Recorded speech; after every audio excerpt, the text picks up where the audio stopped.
people of Washington State take pride in the beauty of their region. From the old-growth forests of the Olympics, to the whales of the Puget Sound, to the Columbia River, which snakes all the way up to the Cascade Mountains.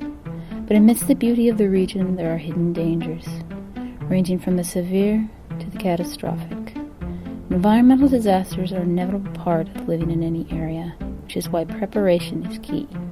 In Clark County, Washington, one organization makes it their priority to plan and prepare for all 440,000 residents.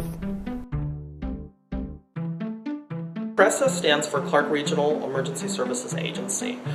We're an interlocal agency for Clark County, Washington. There's 3 branches of CRESA, the technical services side, emergency management, and 911 operations. So there's this huge radio infrastructure that's within the county. There's several towers throughout the county that help, and then the information that comes from when somebody calls in at 911, that dispatcher or call taker on the other side turns around and dispatches out law enforcement and fire, whoever might be involved with that. That goes out over the airwaves through a radio system.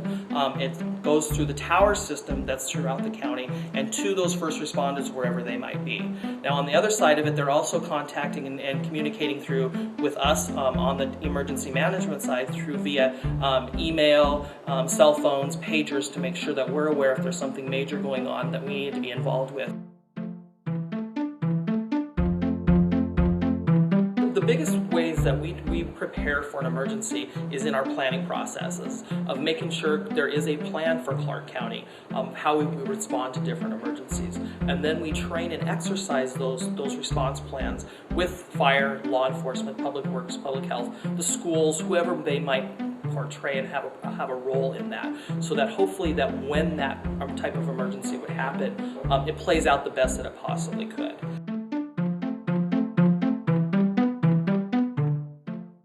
So we really try to push on all hazards preparedness, that people are not prepared just for the big earthquake or the big volcano going off for flooding, kind of an all hazards type approach of what to be looking for and how they keep it there. We do our push out in public education when we're out at preparedness fairs throughout the season, or when we do presentations to homeowners associations. We share a lot through social media with people, and that this is coming, be prepared for this. That message of food and water for your family and for at least 3 days. That includes everybody in your family, including pets. Any special medications that you might need, make sure that you have that available for you.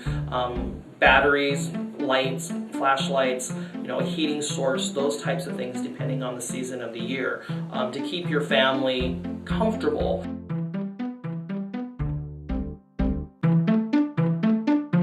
It's eventually going to happen, and we're first responders, government's not going to, essentially we can't be there for everybody in those not life safety incidences, and so people are going to be on their own for a potential period of time, or counting on each other, and that need to take some personal preparedness and then working with their families, their neighbors around them to make us more resilient. The better off all of Clark County will be in being able to bounce back from any